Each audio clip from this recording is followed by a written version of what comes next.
Dear students, welcome to Clear Concept Academy. Today हम लोग जो है बायोलॉजिकल क्लासिफिकेशन का जो टॉपिक है वायरस, वायरोइड, प्रियॉन्स, लाइकेंस इसके बारे में पढ़ेंगे और एक एक कॉन्सेप्ट को हम लोग समझेंगे। तो आइए हम लोग एनसीईआरटी का एक एक लाइन को डिकोड करेंगे, है ना, और इसको समझते हैं। ये आपका टॉपिक है एनसीईआरटी का virus, viroid, prions and lichens. इससे पहले हम लोग मोनेरा के बारे में डिटेल में पढ़े थे, प्रोटिस्टा के बारे में डिटेल से पढ़े थे एंड फंजाई के बारे में भी प्रीवियस लेक्चर में हम लोग पढ़ चुके हैं। अब यहाँ पे हम लोग virus, viroid, prions and lichens के बारे में पढ़ेंगे।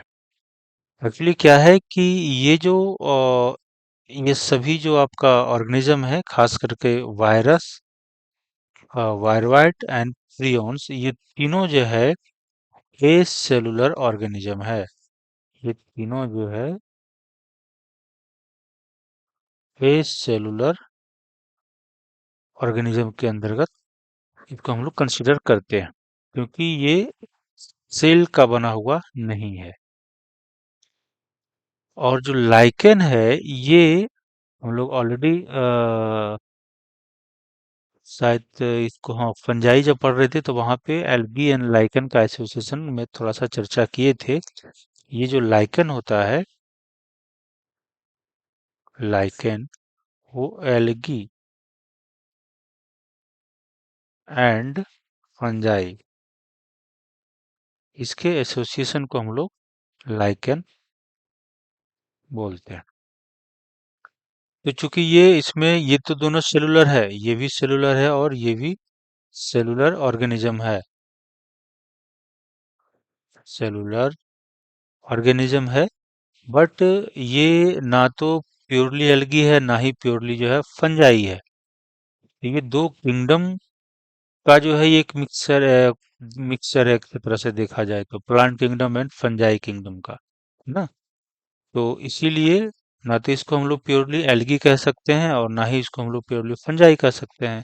तो फिर फाइव किंगडम के किसी भी कैटेगरी में इसको रखना बड़ा मुश्किल होता है ना, क्योंकि वो पर्टिकुलरली एक एक किंगडम के लिए बना हुआ है, fungi, plant, animal, Monera, protista. But ये लाइकेन है, ये तो दोनों से जो है मिलकर के बना हुआ है, प्लांट एंड फंजाई किंगडम का। प्लांट में से आपका एल्गी लिया हुआ है और फंजाई किंगडम से फंजाई कोई मेंबर है।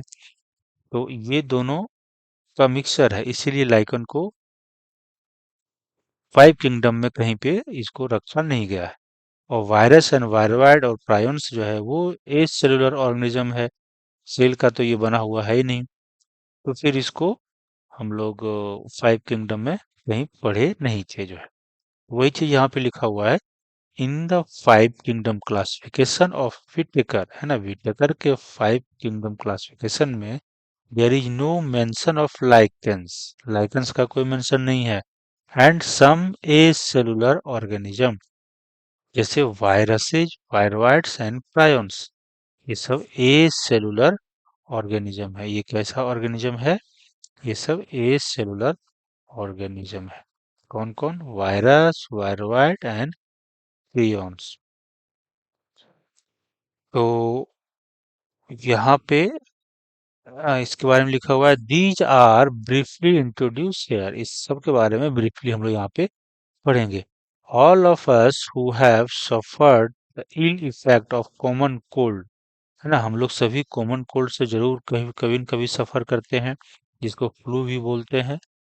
What effect viruses can have on us, है ना, और जो है उसके उसका इफेक्ट के बारे में हम लोग जो है क्या कर सकता है वो हम लोग जानते हैं, even if we do not associate it with our condition, है ना।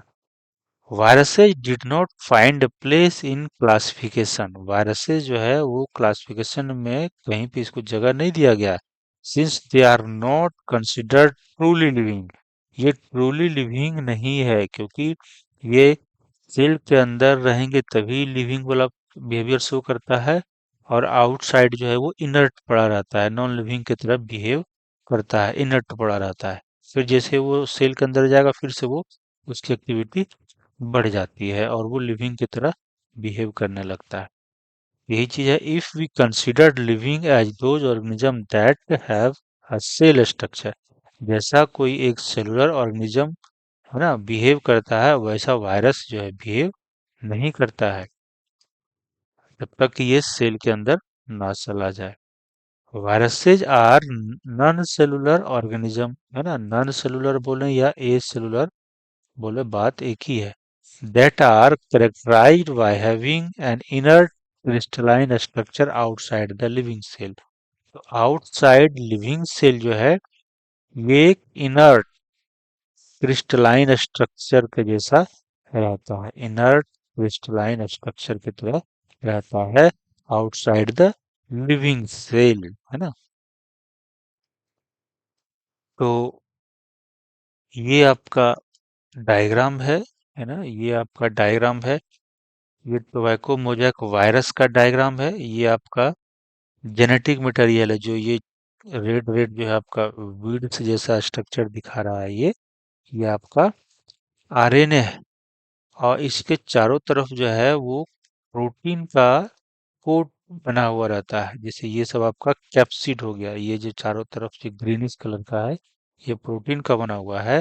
और ये जो इस तरह का है ना, इस तरह का एक स्ट्रक्चर जो आपको दिख रहा है, ये RNA, single stranded RNA. RNA के चारों तरफ एक कवरिंग है, प्रोटीन का कोट है ना, इस तरीके का स्ट्रक्चर है। ये तो टोबैको मोजैक वायरस का स्ट्रक्चर है, यहाँ पे लिखा हुआ है फिगर ए में, टोबैको मोजैक वायरस टीएमवी, है ना। तो ये एक हेलिकल स्ट्रक्चर है आपका कैप्सिड का जो है। इधर जो बी वाला डायग्राम है, ये आपका एक बैक्टीरियोफाज का फिगर है जो है। बैक्टीरियोफाज मतलब वैसा वायरस जो बैक्टीरिया, है ना, को इन्फेक्ट करता है। वैसा वायरस जो बैक्टीरिया को इन्फेक्ट करेगा, उसको बैक्टीरियोफाज बोल देते हैं, या सिंपल फाज भी बोल देते हैं। इसमें आपका दिखाया हुआ है हेड, कॉलर दिखाया हुआ है, ये सीट दिखाया हुआ है इस तरीके का। और ये आपका टेल फाइबर्स दिखाया हुआ है। ये सब क्या है? टेल फाइबर्स दिखाया हुआ है। इस तरह का कुछ स्ट्रक्चर होता है आपका बैक्टीरियोफाज का। और इस जो हेड है ना, इसके अंदर में आपका यहाँ पे डीएनए प्रेजेंट होता है। इसके अंदर जो है आपका डीएनए प्रेजेंट होता है। तो हम लोग आगे देखते हैं कि इसके बारे में, वायरस के बारे में और क्या क्या इंफॉर्मेशन दिया हुआ है। Once they infect a cell, है ना, once they infect a cell, they take over the machinery of the host cell to replicate themselves। जैसे कोई वायरस है ना, वायरस जैसे ही इस सेल के अंदर जो है इंटर करेगा, इसका जो डीएनए है वो इसके अंदर इंटर कर जाएगा, और यहाँ से ये मल्टीपल कॉपी ऑफ डीएनए बनाने लगेगा। और ये बनाने के लिए जो मशीनरी है, वो इस सेल का जो है ना, ये जो सेल है आपका, इसको होस्ट सेल बोलेंगे। और ये आपका वायरस है, ये इसका जीनोम है ना। जीनोम आपका आरएनए हो सकता है या फिर डीएनए हो सकता है। तो वही कह रहा है कि once they infect a cell, they take over the machinery of the host cell. तो यहाँ पे जो भी मशीनरी है ना, इसको रेप्लिकेट कराने के लिए उस मशीनरी को यूज करेगा और अपने आप को रेप्लिकेट कराएगा। और रेप्लिकेट कराने के बाद फिर से, है ना, उससे प्रोटीन वोटीन बनाएगा, और ये मल्टीपल जो है वायरस इसके अंदर ऐसे करके बनाएगा। जैसे ये सब फिर डीएनए बहुत सारे आपका, ये आपका डीएनए बन गया इसका। इसको क्या करेगा, फिर से जो है नए वायरस पार्टिकल में इसको, है ना, इस तरह से पैक करके इस सेल को डैमेज करेगा, ब्रेक कर देगा, और फिर ये सब बाहर जो है सब ब्रेक करके यहाँ पे ब्रेक करेगा ये, और ये समथिंग जो है इस तरह के ब्रेक करेगा सेल को, और सारा वायरस जो है आपका बाहर निकल जाएगा। ऐसे करके सबके अंदर जो है आपका डीएनए प्रेजेंट है, या जेनेटिक मटेरियल जो है आपके हैं जो है, इस तरीके से ये काम करता है। होस्ट सेल के अंदर जाएगा, होस्ट सेल का सारा मशीनरी को यूज करेगा, डीएनए बनाएगा, प्रोटीन बनाएगा, है ना, और फिर से वो पैकिंग करेगा, और फुल पार्टिकल जो है वायरस पार्टिकल बनेगा, और होस्ट सेल को किल करके वो सब बाहर निकल जाएगा। जैसे कि अ, कोई थिफ है, घर में घुसा, वो सारा चीजें जो है अपना पैक किया, और जो होस्ट यानी जिसके घर में गए उस होस्ट के ओनर को किल करके वो सब भाग जाते हैं। समथिंग वैसा ही ये करेगा। Would you call viruses living और नॉन लिविंग? तो आप वायरस को क्या कहेंगे, लिविंग कहेंगे या नॉन लिविंग कहेंगे, है ना? तो ये non living out of cell जो है नॉन लिविंग रहेगा, और सेल के अंदर ये लिविंग जैसा बिहेवियर शो करता है। वायरस से, वायरस मीन्स वेनम और पॉइजनस फ्लूइड। वायरस का मतलब क्या होता है, वेनम, जिसको हम लोग पॉइजन बोलते हैं। वायरस आपका, उसका जो मीनिंग होता है वो मीनिंग है आपका पॉइजन। इसका मतलब है पॉइजनस या वेनम, पॉइजनस फ्लूइड या वेनम। दिमित्री इवानोव्स्की एक साइंटिस्ट हैं, जो रशियन साइंटिस्ट। दिमित्री इवानोव्स्की 1892 में इस माइक्रोब्स को यानी कि इस वायरस को रिकॉग्नाइज किया था। इस वायरस को जो है उसने खोजा था। Certain microbes as causal organism of the mosaic disease of tobacco. तो टोबैको में ये एक मोज़ेक डिजीज काउज कर रहा था। उस डिजीज को ये जो माइक्रोब्स है उसको रिकॉग्नाइज किसने किया था? दिमित्री इवानोव्स्की, रशियन साइंटिस्ट थे, है ना, इन्होंने किया था 1892 में। तो यहाँ पे क्वेश्चन एक बनेगा कि सबसे पहले जो है वायरस को किसने रिकॉग्नाइज किया, किसने जो है डिस्कवर किया था? तो वो आपका इवानोव्स्की है ना, डी इवानोव्स्की 1892 में। और इसको इसका जो नाम होता है वायरस का, मीनिंग का वेनम या पॉइजनस फ्लूइड होता है। और ये कहाँ पे खोजा था, किस प्लांट में? तो टोबैको में मोजैक डिजीज काउज कर रहा था। These were found to be smaller than bacteria. इसका जो साइज होता है, मान लेते हैं कि ये आपका बैक्टीरिया का साइज है, तो इसका साइज जो है बहुत छोटा होगा, है ना, इसका साइज जो है बहुत ही छोटा होगा, लेस देन, जो है उसका साइज बैक्टीरिया से बहुत ही छोटा होगा, ताकि वो बैक्टीरिया को इन्फेक्ट कर पाए। बिकॉज, अच्छा ये कैसे पता चला कि इसका छोटा होता है? Because they pass through the bacteria proof filter, है ना। जैसे कोई आप फ्लास्क ले लें, है ना, ऐसे करके कोई आप फ्लास्क ले लें, और यहाँ पे एक फिल्टर लगा दें, एक फिल्टर लगा दें इस तरह से, और यहाँ पे आप ये इस तरह का कोई टेस्ट ट्यूब में है ना, और यहाँ पे मान लेते हैं कि बैक्टीरिया भी है, ये बड़े बड़े जो है आपका बैक्टीरिया है, और ये छोटे छोटे जो है ये वायरस है, ये वायरस है ना, ये वायरस है।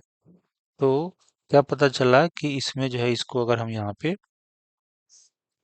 है ना, डालेंगे और इसको फिल्टर करेंगे, तो पता चलेगा कि जो वायरस है वो इस फ्लूइड में जो है आ गया यहाँ पे, और जो बैक्टीरिया था वो आपका यहीं पे रह जाएगा, है ना, बैक्टीरिया जो है बाहर ही रह जाएगा। इस तरह से जो है ये बाहर में ही रह जाएगा, इसके अंदर वो नहीं जा पाएगा। तो और ये आपका बैक्टीरिया जो है, इसको हम कह सकते हैं बैक्टीरिया प्रूफ फिल्टर।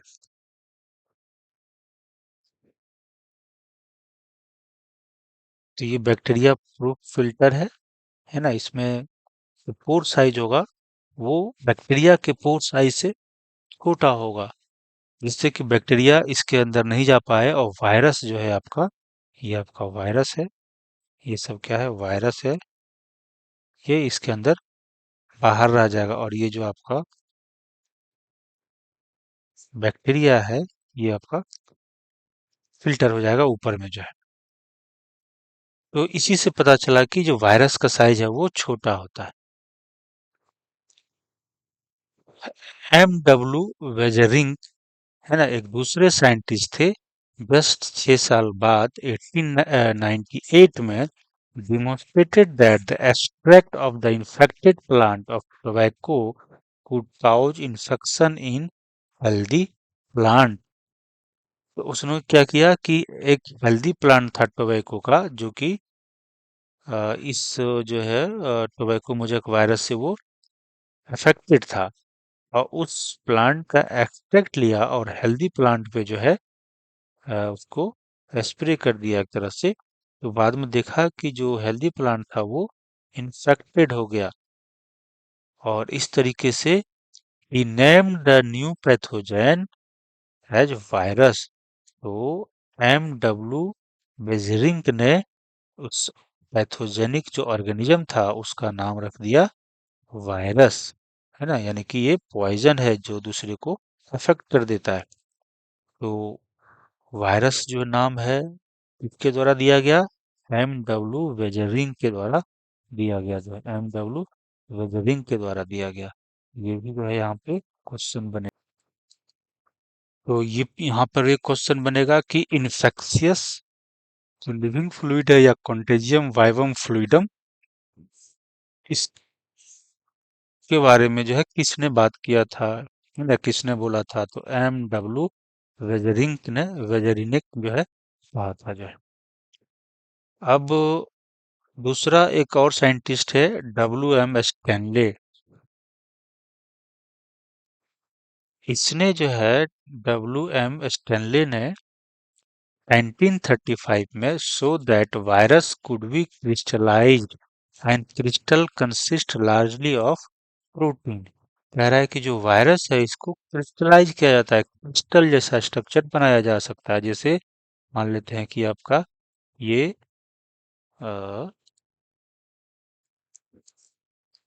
ये मान लेते हैं कि जैसे आप क्रिस्टल बनाते हैं इसका, जैसे यहाँ पे शुगर का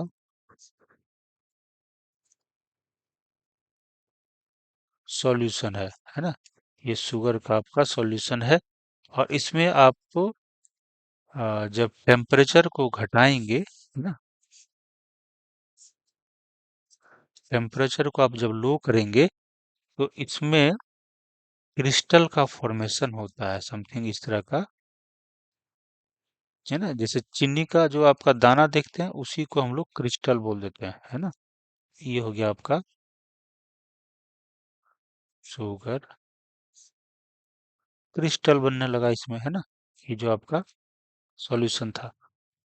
तो इस तरीके से जो है क्रिस्टलाइज किया जा सकता है वायरस को। क्रिस्टल का मतलब यही सेंस हुआ कि वो, है ना, एक स्टोन जैसा स्ट्रक्चर डेवलप हो जाता है।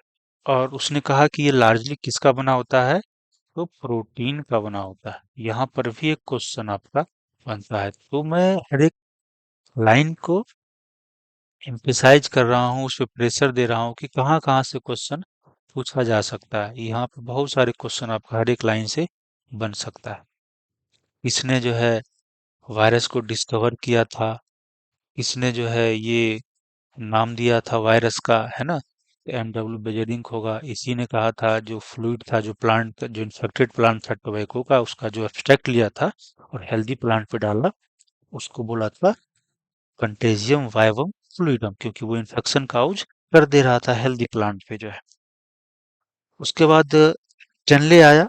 तो 3 साइंटिस्ट है, स्टेनले ने जो है क्या किया, वायरस क्रिस्टल के रूप में आपका फॉर्मेशन करवाया, क्रिस्टल जो है उसने बना दिया वायरस का जो है। तो ये तीनों साइंटिस्ट से रिलेटेड क्वेश्चन आपको पूछा जा सकता है, और पहले भी पूछा गया हुआ है बहुत सारे। इस पे आपको पीवाईक्यू मिलेंगे, है ना, बहुत सारे पीवाईक्यू आपको इस पे मिलेंगे। They are inert outside the specific host cell. अब कह रहा है वायरस के बारे में कि दे आर है ना, यानी कि वायरस जो है इनर्ट होते हैं outside the specific host cell. Inert होंगे यानी कि बाहर में इनएक्टिव है, पड़ा रहेगा जो है ना। और जैसे ही सेल के अंदर जाएगा फिर से वो एक्टिव हो जाएगा। इसीलिए वायरस को ऑब्लिगेट पैरासाइट कहते हैं, है ना, क्योंकि ये फैकल्टेटिव नहीं है। ये जब तक सेल के अंदर नहीं जाएगा तब तक ये लिविंग बिहेवियर शो नहीं करेगा, है ना। इसीलिए वायरस को क्यों ऑब्लिगेट पैरासाइट कहा जाता है, क्योंकि ये एकदम लिविंग सेल इसके लिए होना जरूरी है, ताकि ये, है ना, लिविंग जैसा प्रॉपर्टी शो करेगा। इसीलिए इसको वायरस को ऑब्लिगेट पैरासाइट बोला जाता है। वेरी इंपॉर्टेंट पॉइंट है यहाँ पर, है ना, वायरस को ऑब्लिगेट पैरासाइट कहा जाता है। तो यहाँ से आपका जो जो मेन मेन इंपॉर्टेंट पॉइंट है वो हम लोग ऑलरेडी डिस्कस किए। आगे है, in addition to proteins viruses also contain genetic material, है ना। तो जो आपका वायरस है उसमें प्रोटीन तो होता ही है कोट, उसके अंदर जेनेटिक मटेरियल होता है, that could be either RNA और डीएनए। या तो आरएनए होगा या तो फिर डीएनए होगा। एक साथ आपका दोनों नहीं रह सकता है सेल के अंदर में, है ना। जैसे ये अगर कोई वायरस है ऐसे, तो यहाँ पे आपका डीएनए है ना। यहाँ पे अगर डीएनए है और कोई दूसरा में यह है, या तो फिर आरएनए होगा, या तो डीएनए होगा या तो आरएनए होगा, दोनों एक साथ नहीं रह सकता है वायरस। और ये आपका प्रोटीन का बना होता ये कोट जो है ना, है ना, ये कोट बना होता है ना, आउटर जो है कवरिंग जो होता है वो प्रोटीन का बना होता है, और इसके अंदर में आपका जेनेटिक मटेरियल पड़ा होता है। तो याद रखना है, no virus contain both RNA and DNA, है ना। एक साथ में कोई भी वायरस में डीएनए आरएनए एक साथ नहीं होगा, या तो आरएनए होगा या तो डीएनए होगा। Virus is nucleo protein and the genetic material is infectious. तो वायरस क्या है, न्यूक्लियो प्रोटीन। न्यूक्लियो प्रोटीन क्यों बोला, क्योंकि जो डीएनए जो आरएनए है ये आपका न्यूक्लिक एसिड भी इसको बोलते हैं, है ना। अब प्रोटीन का बना हुआ है तो इसीलिए इसको न्यूक्लियो प्रोटीन बोला जाता है। इसीलिए वायरस एक प्रकार का न्यूक्लियो प्रोटीन है ना। ये जो आपका वायरस है वो एक प्रकार का न्यूक्लियो प्रोटीन है, क्योंकि इसमें न्यूक्लिक एसिड या तो डीएनए होगा आरएनए होगा, प्रोटीन है, इसलिए इसको न्यूक्लियो प्रोटीन भी बोल देते हैं। और इसमें जो इन्फेक्शियस होगा ये नॉट इन्फेक्शियस, प्रोटीन जो होता है वो इन्फेक्शियस नहीं होता है।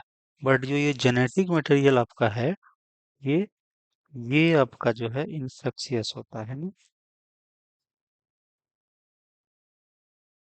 ये आपका इन्फेक्शियस होता है।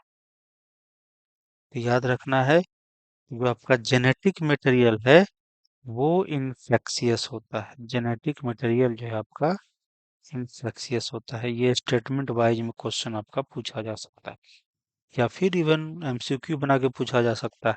In general viruses that infect plant have single stranded RNA, and viruses that infect animal have either single or double stranded RNA और double stranded DNA।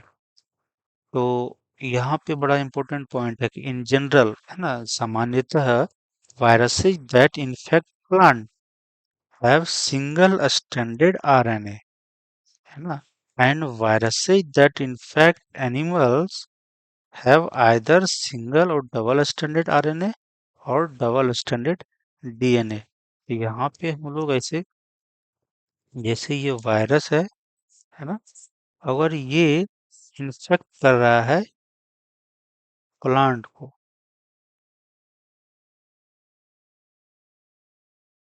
और या एनिमल को, तो इसके अंदर जो आपका जो जेनेटिक मटेरियल है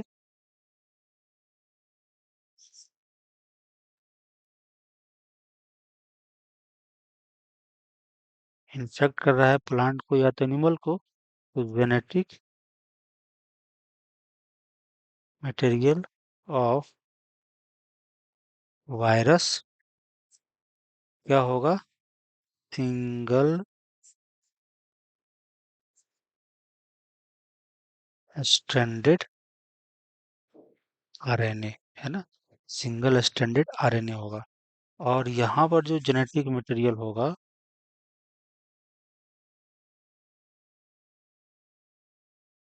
है ना, सिंगल स्ट्रैंडेड आरएनए, इसको हम लोग बोल सकते हैं सिंगल स्ट्रैंडेड आरएनए। तो यहाँ पे आपका आरएनए भी हो सकता है और क्या जाता है, डीएनए भी हो सकता है जब एनिमल को इन्फेक्ट करेगा। तो जब आरएनए होगा तो ये दो तरीके से हो सकता है, या तो सिंगल स्ट्रैंडेड होगा या फिर डबल स्ट्रैंडेड होगा। और जब डीएनए होगा तो ये कह रहा है कि डबल स्ट्रैंडेड डीएनए होगा। तो ये चीजें हमें याद रखना है कि वायरस अगर इन्फेक्ट कर रहा है प्लांट को, तो उसका जेनेटिक मटेरियल आपका सिंगल स्ट्रैंडेड आरएनए होगा। और जब एनिमल को इन्फेक्ट कर रहा है तो इसका जो जेनेटिक मटेरियल है ना, इसका जो जेनेटिक मटेरियल है, अगर आरएनए होगा तो वो सिंगल स्ट्रैंडेड भी हो सकता है या तो फिर डबल स्ट्रैंडेड आरएनए हो सकता है। लेकिन अगर डीएनए होगा तो वो जनरली डबल स्ट्रैंडेड डीएनए ही होगा। ये चीजें यहाँ पे लिखा हुआ है। बैक्टीरियल वायरसेज और बैक्टीरियोफाज, अब वैसा वायरस जो बैक्टीरिया को इन्फेक्ट करता है ना, वैसा वायरस जो बैक्टीरिया को इन्फेक्ट करता है। यहाँ पर भी आपका एक क्वेश्चन बनता है कि प्लांट वायरस कैसा होगा, सिंगल स्ट्रैंडेड आरएनए होगा जनरली। और जो एनिमल वायरसेस होंगे तो वहाँ पे आरएनए डंगल सिंगल और डबल दोनों होगा, और अगर डीएनए होगा तो डबल स्ट्रैंडेड होगा। यहाँ पे एक क्वेश्चन बनता है, एकदम वीवीआई है ये पॉइंट, है ना, वीवीआई, वेरी वेरी इंपॉर्टेंट। अब आगे बात कर रहा है यहाँ पे बैक्टीरियो बैक्टीरियल वायरस है, या इसको बैक्टीरियोफाज भी बोलते हैं, यानी कि वैसा virus that infect the bacteria, वैसा वायरस जो बैक्टीरिया को इन्फेक्ट कर रहा है, are usually double stranded DNA होता है। अगर ये वायरस मान लेते हैं ये इन्फेक्ट अगर कर रहा था, मान लेते हैं बैक्टीरिया का, बैक्टीरिया को इन्फेक्ट कर रहा है, इसमें जो आपका जेनेटिक मटेरियल होगा,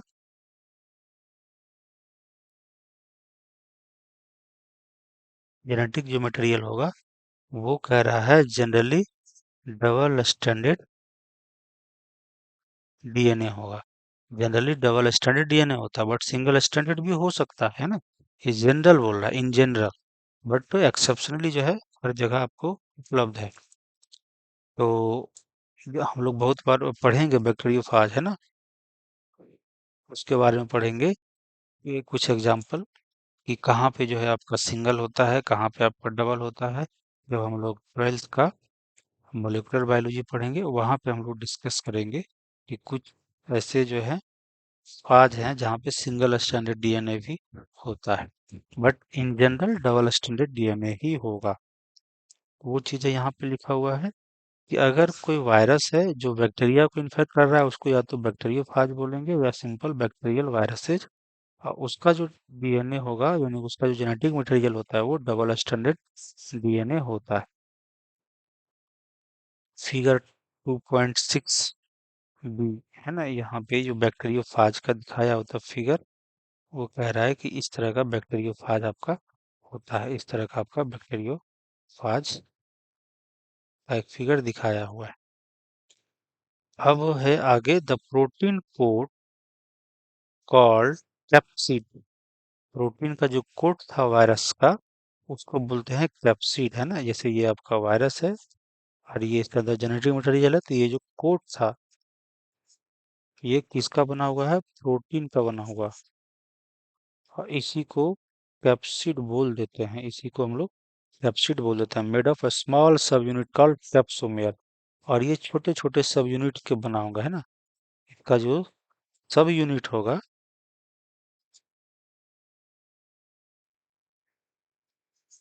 वो कैप्सोमेयर कहलाएगा। कैप्सोमेयर्स, है ना, कैप्सोमेयर्स कहलाएगा। ये याद रखना है कि कैप्सिड का जो सब यूनिट है वो क्या होता है, कैप्सोमर्स होते हैं।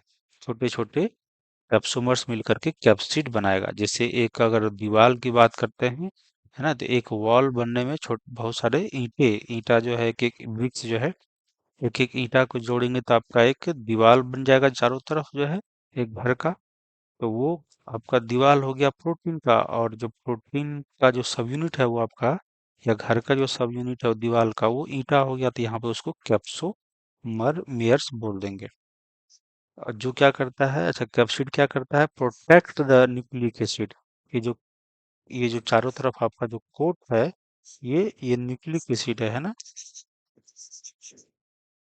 न्यूक्लिक एसिड है, या तो आरएनए है, या तो आपका डीएनए है। तो इसको प्रोटेक्ट करके रखता है, इसका काम है इसको प्रोटेक्शन देना, है ना, इसका काम है protection. These capsomeres are arranged in helical और polyhedral geometrical forms। यहाँ पर जो आपका डायग्राम दिया हुआ है, यहाँ पे हेलिकल, ये सब छोटे छोटे कैप्सोमेयर है ना, ये जो है एक तरह से देखा जाए तो कैप्सोमेयर से, है ना, ये हेलिकल अरेंजमेंट है। ये कैसा अरेंजमेंट है, अरेंज्ड हेलिकली,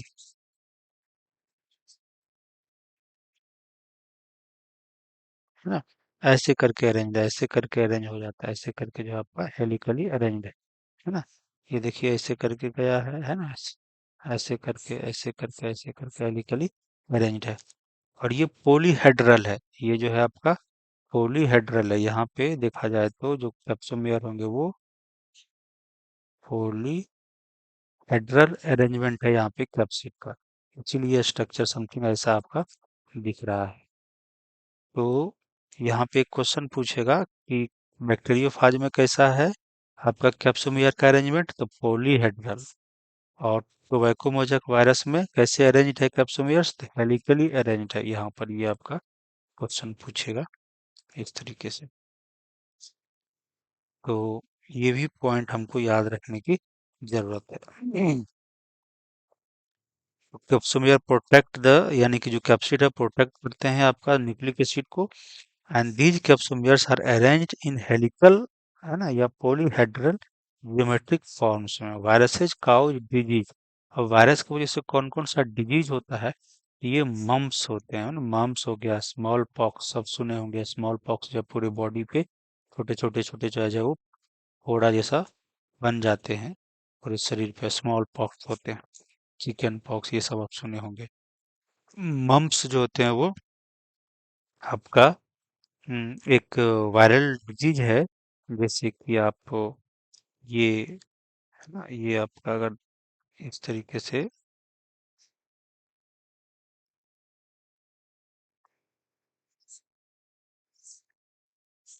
इस तरह का फेस है आपका, इस तरह का से, यहाँ पे जो आपका पैरोटिड सेलेवरी ग्लैंड होते हैं, वो यहाँ पे स्वेलिंग हो जाती है, यहाँ पे क्या हो जाएगा, स्वेलिंग हो जाती है ना। तो मम्प्स के वजह से होता है। आप मम्प्स करके गूगल करेंगे और उसका इमेज देखेंगे तो आपको दिखेगा जो है, यहाँ पे जो पैरोटिड्स जो ग्लैंड्स होते हैं वो स्वेल कर जाते हैं, वो क्या कर जाते हैं, स्वेल कर जाते हैं। तो ये मम्प्स के वजह से होता है। आप गूगल करके इसको देखेंगे तो ज्यादा स्पष्ट आपको क्लियर दिखेगा जो है। इसके बाद कप्स जो होते हैं वो भी आपका फोड़े जैसा शरीर पे जो है काउच कर देगा, है ना। जैसे ये मान लेते हैं आपका ये हैंड है, ये मान लेते हैं आपका ऐसे करके हैंड है, तो यहाँ पे बहुत सारे फोड़े हो जाएंगे छोटे छोटे, जैसे इस तरह का घाव हो जाएंगे, या चेहरा पे जो है आपका घाव हो जाएगा इस तरह से जो है, चेहरे पे कहीं पे घाव जैसा, ये पूरे बॉडी पे कहीं कहीं पे जो है लोकलाइट जो है वो थोड़े छोटे छोटे छोटे हो जाएंगे, और वहां पे घाव क्रिएट कर देंगे, तो वो हर्ब्स के वजह से होते हैं, माउथ पे हो जाएंगे, इस तरह से हर जगह हो जाते हैं। तो इस सबको गूगल करके देखने से पिक्चर जो है आपका स्पष्ट दिखेगा। इसके बाद इन्फ्लुएंजा वायरस है, ये तो जो फ्लू कोल्ड जो है, कॉमन कोल्ड जो हम लोगों को होता है, सर्दी जुकाम जिससे हो जाता है, इन्फ्लुएंजा वायरस। तो इन्फ्लुएंजा भी एक प्रकार का वायरल डिजीज है। तो ये सब mumps, smallpox, herpes and influenza जो है, सब जो है आपका वायरल डिजीज है। एड्स जो है ये भी एक वायरल डिजीज है इन ह्यूमंस। ये also caused by the virus. ये भी एड्स जो है वो भी वायरस की वजह से ही होता है। In plants the symptoms can be mosaic formation, है ना। जैसे कोई लीफ है और इस पे इस तरह का जो है मोजेक, है ना, इरेगुलर जो है एक पैचेज में जो है इस तरह का पैटर्न बन जाते हैं ना, ये येलोइश या डार्किश, इस तरह का कोई लीफ है और इस पे जो है इस तरह का फॉर्मेशन कर जाता है, जो आपका वो वायरस की वजह से होता है। इस तरह का क्रिएशन कर देगा आपका लीफ पे। या फिर कह रहा है लीफ रोलिंग, लीफ जो है वो रोल कर जाएगा, है ना, लीफ जो है वो इस तरीके से रोल कर जाएंगे जो है। ये मान लेते हैं इस तरह का जो है आपका लीफ है, तो ये रोल करके जो है ना, ये रोल कर जाएंगे। आप इस तरह का जो है रोलिंग कर जाएंगे, ये बेंडिंग करके ऐसे करके रोल करना शुरू कर देंगे, ये आपस में बेंड कर जाएंगे और रोल कर लेंगे। और कर्लिंग, कर्लिंग का मतलब होता है साइड साइड में जो है वो ये कर्ल कर जाएगा जो आपका लीफ, है ना। येलोइंग, लीफ जो है कि येलो कलर का होने लगेंगे। या जो वैन जो है वो क्लियर होंगे। जो इसमें वैन्स होते हैं ना, इसमें जो वैन्स होते हैं वो आपका ट्रांसपेरेंट दिखने लगेंगे। जो वैन्स हैं यहाँ पे, या इस तरह का जो वैन्स है आपका इसमें, वो ट्रांसपेरेंट जैसा दिखने लगेंगे।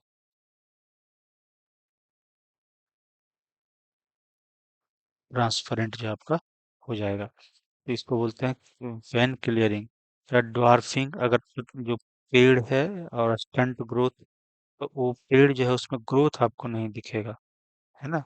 उसमें जो है जैसे ये पेड़ है, ये पेड़ होना चाहिए था, मान लेते हैं इस हाइट का, है ना, इस हाइट का जो है पेड़ होना चाहिए था, बट वो छोटा ही रह जाएगा, तो इसको बोलते हैं ड्वार्फिंग या स्टंट ग्रोथ बोलते हैं। ग्रोथ ये आपका रुक जाएगा जो। तो ये सब चीजें जो है बीमारी प्लांट का है सिम्टम्स। और ये जो mumps, smallpox, herpes, influenza, AIDS, ये सब ह्यूमन में जो है आपका वायरस डिजीज काउज करता है। तो ये सब चीजें भी आपको याद रखनी है, कौन कौन सा डिजीज होता है प्लांट का भी और एनिमल का भी। अब आते हैं वायरवाइट पे। वायरवाइट क्या है? वायरवाइट जो है वो थियोडाइनर जो है, एक साइंटिस्ट थे, 1971 में इसको डिस्कवर किया था एक न्यू इन्फेक्शियस एजेंट के रूप में। That was smaller than virus, है ना। ये वायरस से भी जो है आपका छोटा है, ये वायरस से भी छोटा था। Causes potato spindle tuber disease, है ना। पोटैटो स्पिंडल ट्यूबर डिजीज जो है ये काउज करता है, प्लांट में एक डिजीज है। तो ये याद रखना है। It was found to be free RNA, है ना। ये एक फ्री आरएनए है ना, इस तरह का जो है एक फ्री आरएनए है, बट ये यहाँ पे सर्कुलर लिखा हुआ नहीं है, बट ये जनरली सर्कुलर फ्री आरएनए है। इसके ऊपर कोई कोट नहीं होता है ना, कोई नो प्रोटीन कोट। इसके चारों तरफ कोई प्रोटीन का कोट नहीं होता, बस सिंपली जो है ये आरएनए है। कह रहा है it is lack the protein coat, इसके चारों तरफ कोई प्रोटीन का कोट नहीं होता है। फ्री आरएनए जो है होते हैं, है ना। एंड दैट इज फाउंड, है ना, जो कि वो कोट जो है आपका वायरस में मिलता है, लेकिन यहाँ पे वायरॉइड में प्रोटीन का कोट नहीं मिलेगा। हैंस द नेम वायरॉइड, क्योंकि ये वायरस के लाइक है ना, वायरस लाइक होता है, लाइक वायरस, इसको बोल सकते हैं लाइक वायरस, इसीलिए इसका नाम पड़ गया viroid. The RNA of the viroid was a low molecular weight.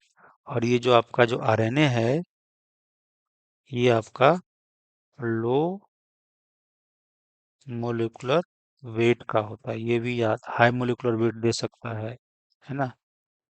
तो ये आपका ऑप्शन गलत होगा जो। ये चीज आपका इंफॉर्मेशन है वायरवाइट के बारे में। यहाँ पे भी आपका बहुत पीवाईक्यू पूछा गया है, और साइंटिस्ट के बारे में पूछेंगे, और पोटैटो स्पिंडल ट्यूबर डिजीज, है ना।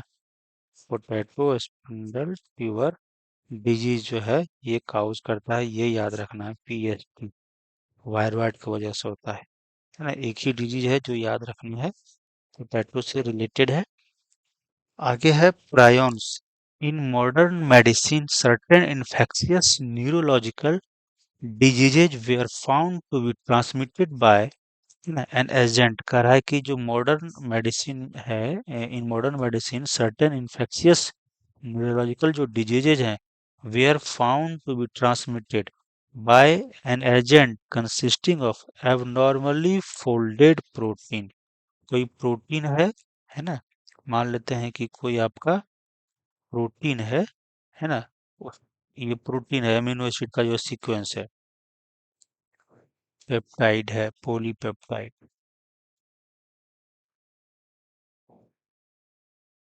इसका जो है प्रॉपर फोल्डिंग होगा। Proper folding. इधर मान लेते हैं हो जाए एबनॉर्मल फोल्डिंग। तो प्रॉपर फोल्डिंग होगा तो समथिंग इस तरह का मान लेते हैं, प्रॉपर फोल्डिंग हो गया।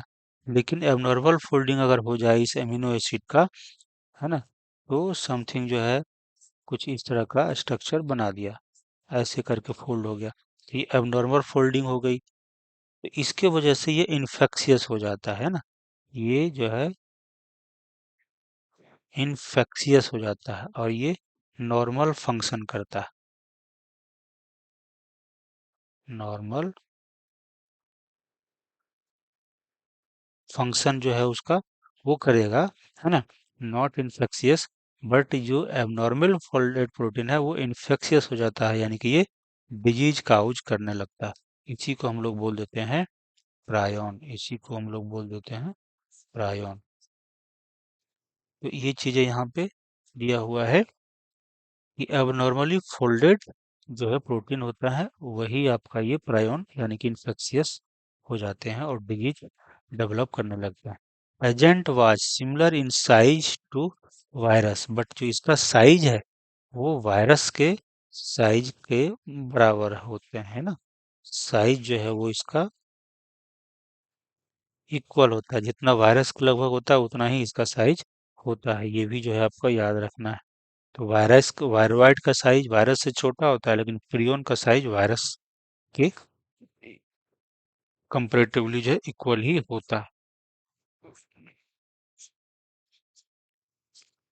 बीज एजेंट्स वेयर कॉल्ड प्रायोन्स, इसलिए चूंकि ये प्रोटीन से बना हुआ है, एबनॉर्मली फोल्डेड प्रोटीन है, इसलिए इसका नाम प्रायोन्स रख दिया। The most notable disease caused by prions are bovine spongiform encephalopathy, है ना। बोवाइन स्पॉन्जिफॉर्म इंसेफेलोपैथी, ये वेरी इंपॉर्टेंट जो है यहाँ पे पॉइंट है। यहाँ पे बहुत सारे क्यू आपको मिलेंगे कि बोवाइन स्पंजिफॉर्म इंसेफेलोपैथी यानी कि बीएसई, इसको कॉमनली मैड काउ डिजीज बोलते हैं। मैड काउ डिजीज, है ना, इन कैटल में, जैसे काऊ हो गया, है ना, इस तरह से इसमें आपको देखने को मिल जाता है।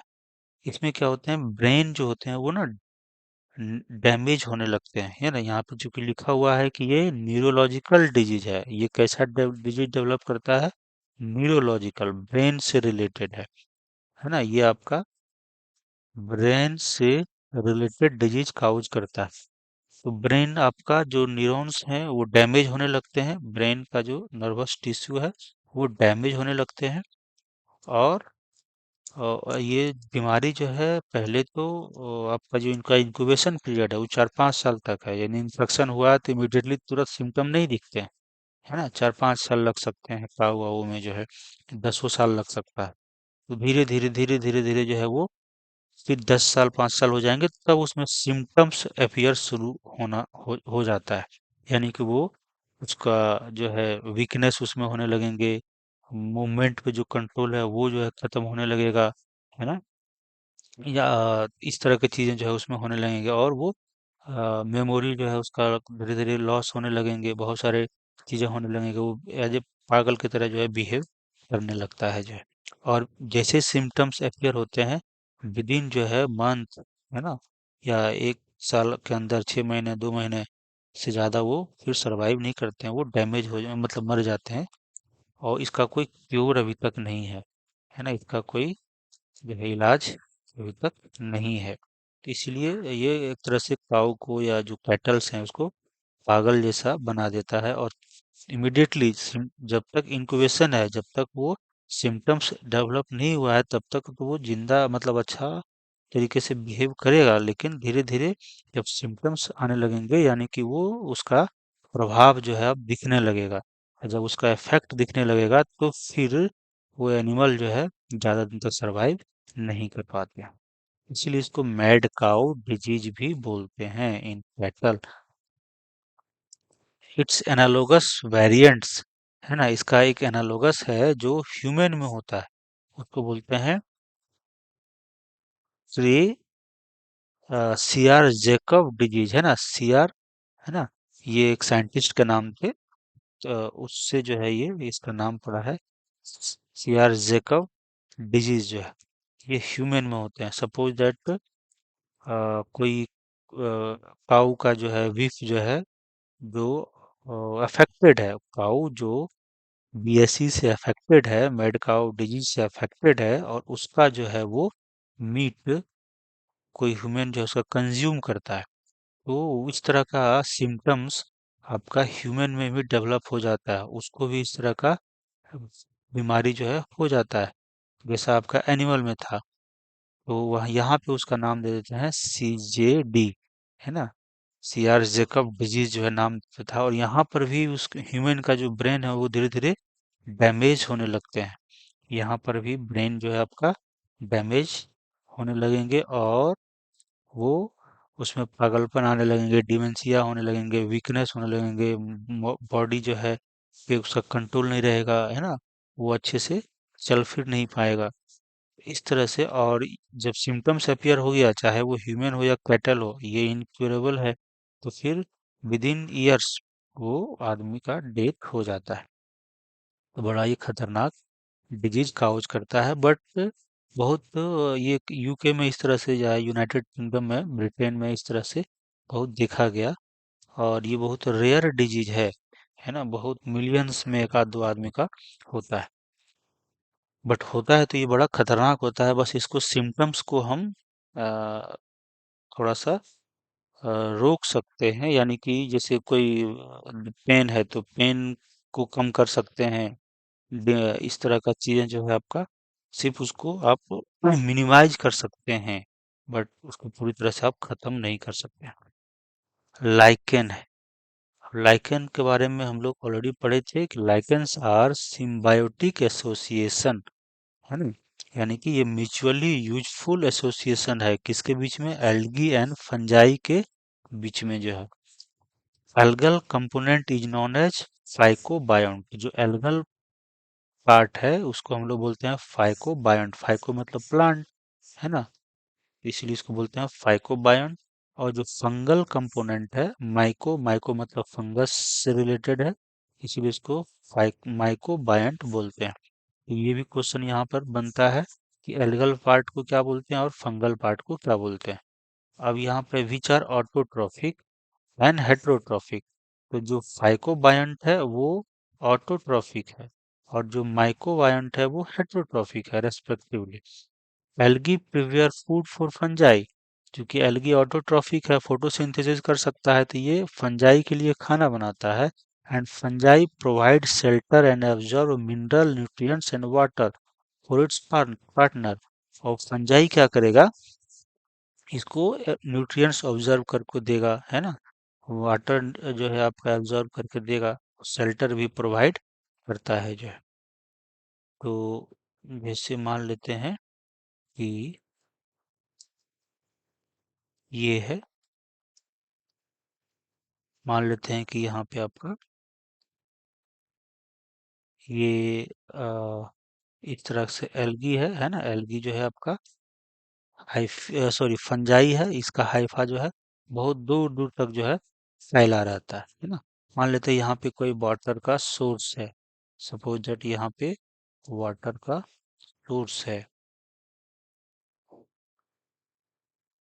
यहाँ पे कुछ वाटर का इस तरह से सोर्स प्रेजेंट है, यहाँ पे वाटर है। तो ये यहाँ से वाटर को, है ना, एब्जॉर्ब करके आपको इधर मूव कराएगा, है ना, मूव कराएगा। और यहाँ पे मान लेते हैं कोई एल्गी है जो है ना, यहाँ पे जो है कोई एल्गी है। सपोज दैट यहाँ पर इस तरह से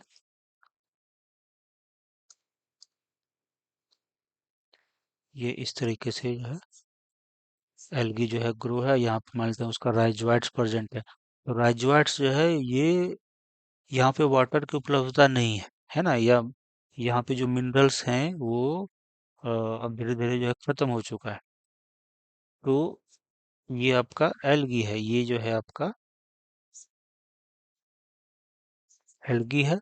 और ये जो है आपका, जो रेड कलर में जो हम लोग दिखाए अभी, है ना, ये जो है ये फंजाई है। ये आपका फंजाई का हाइफा है, ये जो है माइसिलियम। तो network of Haifa, network of hyphae इसको बोलते हैं, माइसिलियम। ये आपका फंजाई है। तो ये फंजाई क्या है, एक दूसरे से जो है ना, ब्रांच्ड है। और सेप्टेट है, सेप्टेट ये कुछ भी हो सकता है। तो ये ब्रांच्ड होते हैं और ये जबकि दूर तक फैला हुआ है। ये इस जगह से मान लेते हैं यहाँ पे बहुत सारे न्यूट्रिशंस हैं पड़े हुए हैं। तो ये क्या करेगा, न्यूट्रिशंस बहुत सारे मिनरल्स पड़े हुए हैं यहाँ पे, इसको ये एब्जॉर्ब करेगा, है ना, इसको जो है ये एब्जॉर्ब करेगा। वाटर जो है आपका यहाँ से एब्जॉर्ब करके हाइफी के थ्रू जो है किसको देगा, ये एल्गी को देगा। ये न्यूट्रिशन जो है आपको, जो मिनरल्स हैं वो आपको एल्गी को देगा। और ये जो है एल्गी जो है ये क्या करेगा, सनलाइट को यूज करके, है ना, सनलाइट है आपका, ये इसका यूज करके ये क्या करेगा, फोटोसिंथेसिस करेगा, है ना। फोटो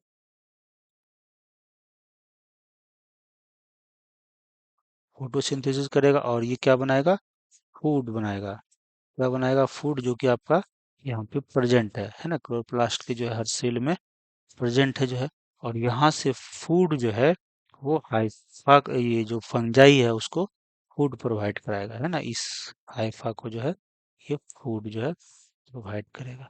इस तरीके से दोनों जो है म्यूचुअली जो है एक दूसरे को बेनिफिट पहुंचाता है, इसीलिए इसको सिम्बायोटिक रिलेशनशिप में दोनों रहते हैं। और ये आपका लाइकेन, इसी को हम लोग लाइकेन बोलते हैं। So close to their association that if one saw lichen in nature, one would never imagine that they had two different organisms within them. कह रहा है ये जो है इतना क्लोजली एसोसिएटेड होता है, अगर कोई आदमी इंसान इसको देखे तो उसको ये नहीं कहेगा कि ये दो और डिफरेंट डिफरेंट ऑर्गेनिज्म है ना। इस तरीके से वो एसोसिएटेड रहते हैं। Lichens are very good pollution indicator, यहाँ से भी आपका PYQ आया हुआ है नीट में। कह रहा है कि जो है pollution indicator, good pollution indicator कौन है, लाइकेन, क्योंकि ये they do not grow in polluted area.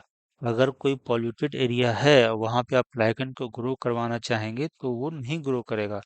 अगर ग्रो कर रहा है तो आप समझ सकते हैं कि ये एरिया पॉल्यूटेड नहीं है, जैसे एयर पोल्यूशन है ना, समथिंग इस तरह का, वाटर पोल्यूशन जो भी है। तो वो अगर ग्रो कर गया तो समझिए कि पॉल्यूशन वहाँ पे नहीं है या बहुत कम है। अगर नहीं ग्रो किया तो मान लीजिए कि यहाँ पे पॉल्यूशन बहुत ज़्यादा है। तो ये हम लोग एक एक लाइन को डिकोड किए, है ना, एनसीईआरटी का। और कहाँ कहाँ से क्वेश्चंस आए हुए हैं, कहाँ कहाँ से क्वेश्चन आपका बन सकता है, ये सारी चीज़ों को हम लोग डिस्कस किए हैं। और हर एक लाइन, एनसीईआरटी का हर एक लाइन आपका देखिए कितना इम्पोर्टेंट है, हर जगह से आपका क्वेश्चन फ्रेम किया जा सकता है। इसलिए एनसीईआरटी को एक बार आप कॉन्सेप्चुअली अगर आपको समझ गए, आपका कॉन्सेप्ट क्लियर हो गया, तो आप बस इसको बार बार ना हर एक पॉइंट को ना शॉर्ट में नोट्स बना सकते हैं और उसको बार बार रिवीजन करें, या एनसीईआरटी को ही जो है 2 4 10 बार जो है एक बार कॉन्सेप्ट क्लियर करें, बाद बाकी उसको सिर्फ रिवीजन करना है। बहुत बार क्या होता है कि रिवीजन करते जा रहे हैं कॉन्सेप्ट, बहुत सारी चीजें जो हमारा क्लियर ही नहीं होता है। तो जब क्वेश्चन आते हैं तो वहां पे हम लोग फंस जाते हैं। और इस तरह से अगर आप लाइन बाय लाइन एनसीईआरटी को, है ना, ढंग से समझ लेते हैं, पढ़ लेते हैं, तो फिर चैप्टर बड़ा आसान हो जाता है और आप सारे क्वेश्चन का आंसर करने योग्य बन जाते हैं। और फिर इस चैप्टर का जो है ये समरी नीचे दिया हुआ है ना, मोरलेस वही सारे इन्फॉर्मेशन यहाँ पे दिया हुआ है। आ, किसी दिन जो है इसका छोटा सा एक वीडियो बना सकते हैं। तो आज मुझे लगता है लेक्चर को जो है यहीं पे समाप्त करते हैं। और आशा करता हूँ कि आप लोग जो है चीज़ों को सब समझे होंगे, है ना। अगर कोई डाउट्स है तो आप कमेंट बॉक्स में लिखें और वहाँ पे हम इसको जो है आंसर देने की कोशिश करेंगे। और वीडियो अगर अच्छा लगता है तो आप सब्सक्राइब भी करें, है ना, ताकि जब नया वीडियो आएगा तो आपको उस पर नोटिफिकेशन मिलेंगे और ताकि उसको फिर से आप देख पाएँ। ओके, तो आज के लिए इतना ही। फिर जो है नेक्स्ट वीडियो में हम लोग देखेंगे। थैंक्स।